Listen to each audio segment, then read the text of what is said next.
M1 What Deals just keep getting better. Get the Oppo Reno 15 series at $0 from just $95 per month and get 9 GB roaming free. Plus free gifts worth up to $239.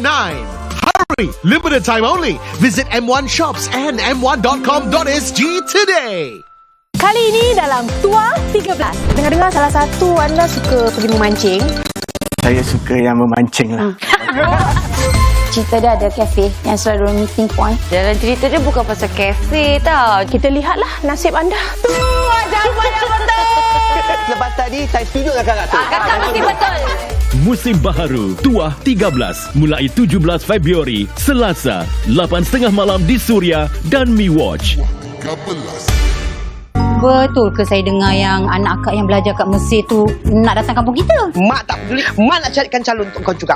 Nak cari calon isteri yang serasi bukan senang. Ada apa ni? Nama saya Seri, tapi bila boleh panggil saya, oh, Seri. Tak faham betul lah korang semua ni. Kita gila-gila kan si dia. Tapi kalau ada jodoh, tetap bertemu juga. Saya jatuh hati dengan awak. Apa? Saksikan calon bini Pak Bilal Jumaat 9.30 malam di Suria dan Mi Watch.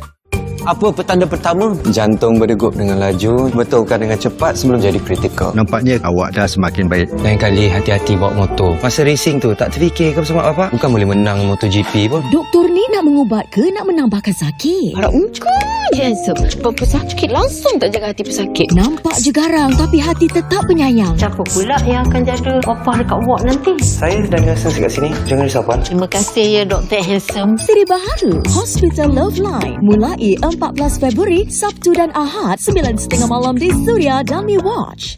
Organised by MediaCorp. Launching your career? Start your journey at Career Forward 2026. By Media, level up your resume, outsmart the applicant tracking system, and ace interviews with tips from career and skills advisors. Get hands-on at a LinkedIn workshop and rock your profile. Build a borderless career with insights from a former Microsoft tech leader. Get a profile picture taken on us. Join us on the 28th and the 29th of March. Your future's ready for takeoff at careerforward.sg. Career Forward is a partnership with Skills Future Singapore and Workforce Singapore in support of Career Health.